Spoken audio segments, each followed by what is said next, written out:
Sejam muito bem-vindos ao canal Ciências da Mente. Eu sou Alexandra, psicopedagoga clínica institucional, terapeuta cognitivo-comportamental, especialista em transtorno de personalidade borderline. E eu inicio esse programa falando sobre os transtornos mentais. Muitas mães, muitos pais me procuram porque sentem que os seus filhos estão cada vez mais agressivos, cada vez mais irritadiços, e também existem crianças que apresentam quadros de não interação social. Eles simplesmente se isolam dentro dos quartos, se isolam de pessoas, inclusive dos próprios pais. E eu acho muito interessante esse assunto e abordar isso aqui é um tema que para mim é muito importante. Pois quando eu comecei a estudar o transtorno de personalidade borderline, eu via que esse quadro se apresentava muito em adultos. Porém, por se apresentar em adultos, não se estudava quando se começa. É muito raro alguém falar em que fase da vida o transtorno borderline se desenvolve, né? E dentro desse olhar, eu quero deixar aqui claro que muitas vezes a criança já apresenta na sua infância quadros em que irá desenvolver o borderline, que nós chamamos de pré-borderline.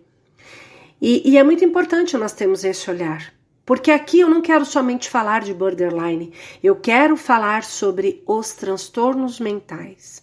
Mas, para mim, é muito importante eu começar falando sobre, sim, o borderline. Porque quando uma criança, na sua fase de infância mesmo, ela apresenta alguns sintomas como irritabilidade, agressividade, alguns sintomas que venham desencadear comportamentos disruptivos, nós precisamos ter um olhar mais atento para essa criança. Mas é importante também ressaltar que nem todo comportamento caracterizado por irritabilidade ou agressividade deve ser considerado indício da presença de uma condição grave e patológica, né? Esses comportamentos, eles são comuns a todas as pessoas, a nós também. Nós que estamos aqui ouvindo esse podcast. Especialmente em crianças e adolescentes, e podem estar associados a emoções e sentimentos complexos e estranhos à possibilidade de compreensão da criança, como a raiva, como o medo, como a insegurança, a frustração ou as sensações físicas, como a dor, como a fome, sede e até mesmo o mal-estar. Então, além de comuns, a irritabilidade e a agressividade, elas são inespecíficas e podem ser manifestações de diferentes situações de sofrimento psíquico, transitório ou persistente. Mas nós devemos sempre ficar atentos quando a irritabilidade e a agressividade começam a se tornar um problema, porque o modo de expressão, a intensidade e inclusive a duração da reação da irritabilidade da criança e até mesmo da agressividade são ferramentas para identificar que a criança tem maior probabilidade de apresentarem condições psiquiátricas subjacentes. E, de forma geral, nós podemos definir os problemas psiquiátricos como situações em que sensações ou sentimentos comuns a todos os indivíduos, se caracterizam como diferentes pela intensidade, que vai ser excessiva, e pela duração, porque tem a perda de conexão com um estímulo desencadeador e a manutenção do comportamento a despeito dos estímulos e para que a gente possa observar até que eles cessem. E forma de maneira assim da apresentação, não esperado por aquilo que está tudo dentro desse contexto. E eu vou dar aqui um exemplo, né? Vamos falar sobre o teu filho, né? O nosso filho. Se nós fazemos assim, uma repreensão, é até normal a gente observar uma irritação da parte dele. Ele não gostou, ficou meio agressivo.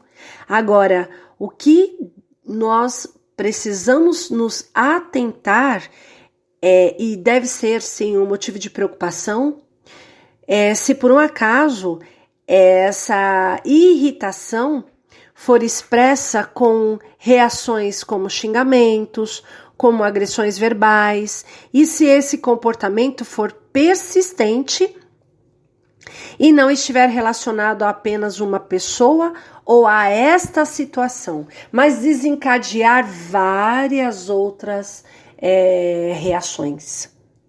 Há 2 transtornos psiquiátricos que nós precisamos nos atentar.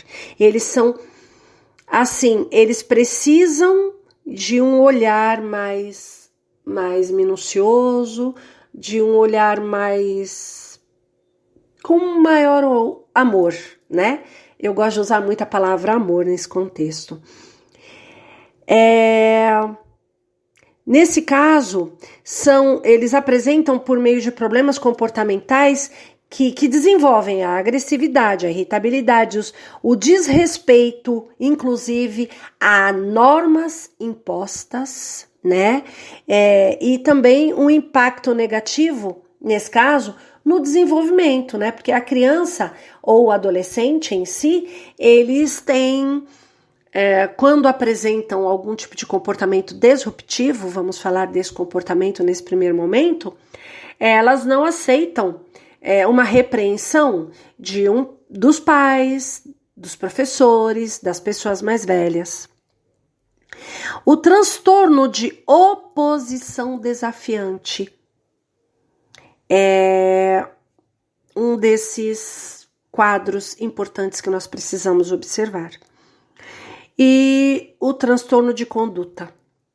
E aqui eu não quero e nem pretendo fazer com que você identifique, né?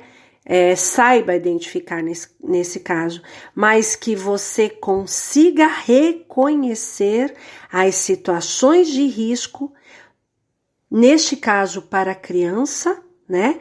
E que você possa ajudar e estabelecer um direcionamento para que essa criança tenha uma conduta um pouco mais estruturada e que ela consiga controlar esses comportamentos de maneira mais sábia, mais respeitando mais aquilo que está sendo imposto para ela.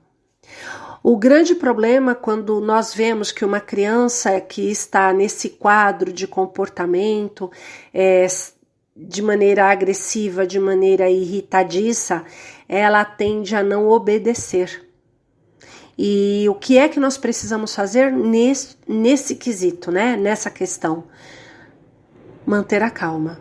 A gente não pode entrar nesse processo que essa criança está desencadeando.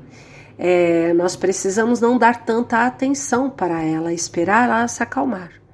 E quando ela se acalmar, sim, é que nós podemos então conduzi-la a entender qual é o quadro que ela está apresentando ali e dizer, olha, o que você quer? né? Com mais amor, com mais carinho, tirar a criança desse comportamento agressivo e irritadiço.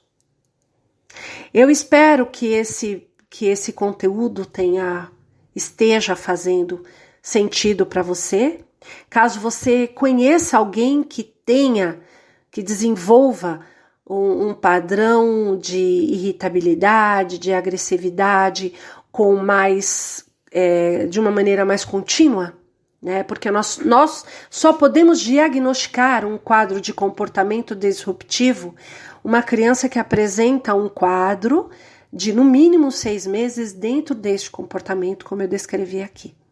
Então, é necessário buscar ajuda psicopedagógica, psicoterapêutica, para que seja feito um trabalho e essa criança venha a aprender a controlar as suas emoções, a controlar os seus sentimentos e assim se tornar um adolescente e um adulto mais conhecedor dos seus próprios comportamentos.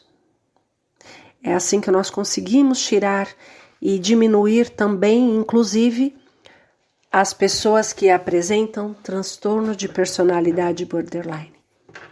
Eu, Alexandra, terapeuta cognitivo-comportamental e psicopedagoga clínica e institucional, agradeço você por ter ficado até aqui, ouvindo esse podcast. E se você gostou, curte, compartilha com mais pessoas, para que mais pessoas sejam beneficiadas com esse conteúdo. Até o próximo episódio.